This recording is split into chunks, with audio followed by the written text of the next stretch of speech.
Don't you introduce yourself and say where you work? My name is Stephen Ram, and I work at Lockheed Martin down at the Waterton campus in Littleton, Colorado. So why don't you say what it is you do? Well, I technically can't talk about all of it, but the main gist of it is I work for Space Systems, and I work on environmental fatigue analysis. Essentially what happens is they have all these spacecraft components that need to be tested to make sure that when they do go up on a rocket launcher up into space, that they'll be able to perform their assigned duty for the entire duration of their project life cycle or their subsystem life cycle, whatever it is. So, for example, they'll bring in like an antenna piece, and then they'll do a vibrational test on it, and then they'll do thermal cycling and thermal vacuums, and basically I kind of take a look at that data and analyze it, and also kind of work with performing the testing as well. So what is your favorite thing about science? Favorite thing about science, besides the cars, the money, and the women, would have to be just the fact that you are, there's the whole potential that you could be discovering something brand new that could be used around the world, within a year, like that you can revolutionize something, that you can start from scratch with some equations and theory and just build something completely new that, could solve an energy crisis or send people to Mars or. So I know in the past you were involved with a NASA microgravity project and had to do a bit of writing for that. Do you want to expound on that at all?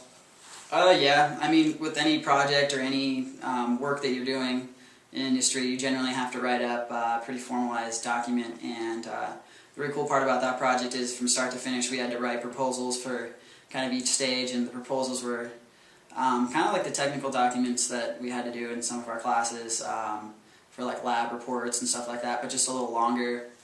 And so, you kind of have your initial proposal, and then once that got accepted, you'd have your next proposal that you would do that verified that you did all this testing, and then you'd have another proposal for example, that had like all your test results that made sure it was safe to fly, and all your math that proved that it would be okay and it wasn't gonna, detach and hemorrhage someone, I don't know.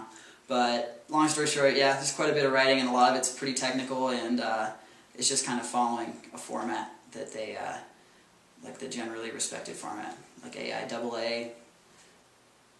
Taking that question and in terms of giving me experience and stuff that, really helped me when I finally did get into industry, I would say a lot of the upper level aerospace courses, the labs that they made us do, I mean, obviously senior projects, it's pretty helpful, but just speaking with school, I would say, yeah, just having to write all the lab reports and be really professional during presentations, and just kind of getting your time management and work ethic pretty good. Besides that, I got I'd say some of the most valuable experience I got was actually doing internships. So if you could have one animal to accompany you in your scientific exploits, what would that be? A Bengal tiger. I mean, it really would not help me at all with math, science, or engineering in any way, shape, or form. But damn, riding on top of that thing around, you'd gain some respect. You'd move to the top quick.